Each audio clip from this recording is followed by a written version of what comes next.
Qarja është aq e thellë, sa që këthen nga shumë tash me kalu në stad më të lartë dhe me kalu nëse mund të them kështu në përleshje fizike I pam disa skena pa tekst, që me sinqert gjë mbet pa tekst sot kur I kam pa këto fotografi. Po, megjithatë ka një ftesë në orët e pasdites nga lideri vendosjes Kurti për 3 liderët e partive politike, përkundër faktit me këto përplasjet e brendshme që I pam sot në kuvendin e Kosovës. A ka vend më për t'ullur në tavolinë e dialogut për diskutuar për një marrëveshje tjetër ajo? Po, pa më parasysh çfarë forma do të zgjedhin këta në parlament, edhe jashtë tij, në një moment ka më desh më ullë në tavolinë edhe me tentu me arrit një marrëveshje. Unë e përshëndes ftesën e Zotit Kurti për udhëheqësit e partive opozitare. Ato duhet më ullë ato për ata njerëz edhe me I pa mundësit çka duhet të bëjnë në mënyrë që t'ju iket këtyre skenave, po mbi të gjitha në mënyrë që Parlamenti I Kosovës, Qeveria e Kosovës, Presidenti I Kosovës të fillojnë të funksionojnë me mandat tyre të plotë, sepse e thash edhe më herët që 18 muaj diku prej fillimit vitit kaluar, Kosova në një formë apo tjetër ka qenë në garë zgjedhore, në ngërçe të ndryshme. Partia Demokratike, për dallim prej 2 partive tjera opozitare, prej fillimit ka qenë qartë e orientuar drejt zgjedhjeve të radhës, për arsye të thjeshta për kalkulime partijake, ata janë duke prit verdiktin Hag, dhe pa marrë parasysh se si do t'jetë ai verdikt, mendoj që ata presin që në një formë apo tjetër do ta mobilizojë elektoratin e saj, dhe në zgjedhjet e radhës do t'jenë, nëse mund të them, do dalin më mirë se sa në zgjedhjet e kaluara. Dhe unë nuk I kuptoj tash që bojnë gjithë këtë zhurmë ata, sepse ata edhe ashtu janë kundër, ata janë në mënyrë, po janë deklaruar që janë në opozitë. Tash opozit është e qartë, po votuesi I ka vendosur në opozit për qeveri, po për president nuk I ka vendosur në opozit. Për presidenti jo rastisht kërkohet është vendosur një prag aq I lartë dhe përgjegjës për zgjedhjen e presidentit janë gjitha partitë pa asnjë përjashtim. Kuptohet, partia më e madhe ka përgjegjësinë më të madhe, po dhe partia e dytë ka një përgjegjësi shumë të madhe, sepse duket që pa votat e saj do t'jetë gati pamundshme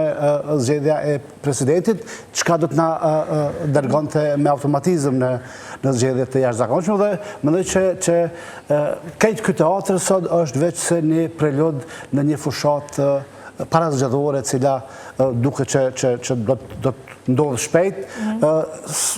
Lëvizja vetëvendosje duket që ka interesin me shty ma prej dimrit, derisa partit tjera opozitare janë të interesuar që kjo të ndodhë diku në muajin tetor, nëntor, varsisht. Për këtë pozitë mendoj që nuk mjaftojnë as 47% që I ka lëvizja vetëvendosje. Prandaj, Lidhja Demokratike do duhej me ndërtue, nëse mund të them kështu, qendrim konstruktiv, dhe qendrimi konstruktiv këtë rast do të ishte që të pajtohet për gjetjen e një kandidati konsensual për një president, I cili do të ishte një personalitet për te partive, që do të reprezentonte një spektër ma të gjerë politik, I cili do të garantonte një unitet popullor, I cili do të garantonte një pavarësi institucionale të pozitës e presidentit në raport me qeverin, po njëjtën kohë do të garantonte edhe panshmëri politike, po në anën tjetër të mos pritej prej atij personi I cili nuk do të duhet të ishte opozita në presidencë. Mendoj që këtu është defekti I kërkesës së partive opozitare, sepse ata po kërkojnë që përmes postit të presidentit ta kryejnë opozitën, dhe në një sistem parlamentar opozita nuk mundet mu krye në presidencë. Opozita duhet mu krye në parlament prej partive opozitare, të cilat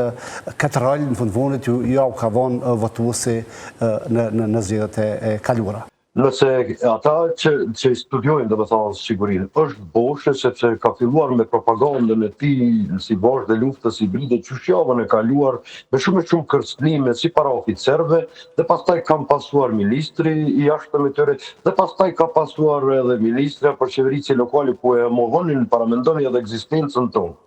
kjo është vazhd e luftës dhe propagandës së tij, nga njëherë dhe me thonën edhe kërcënuese, me sabotaje, por edhe me viktimizime. Pse është pamundur, po e drejta ndërkombëtare nuk e lejon këtu, as ndërkufitare, por as rrjedhë natyrale të lumit, sepse janë asete sigurisë kombëtare të çfarëdo shteti në botë. Dhe nuk më çka do të kishte ndodhur nëse çdo shtet do vepronte si ky që do të veproj. Ky edhe fare mirë që kjo është absolutisht e pamundur, vjet fare mirë se i ka pas protestat, i ka ende paknaqësi të mëdha. Këto protestat e tij kanë kaluar 120.000 dhe nuk duhet harrohet se ka kaluar edhe tetori vitit 2000 sa i përket të protestave dhe problemeve të shumta të brendshme që i ka.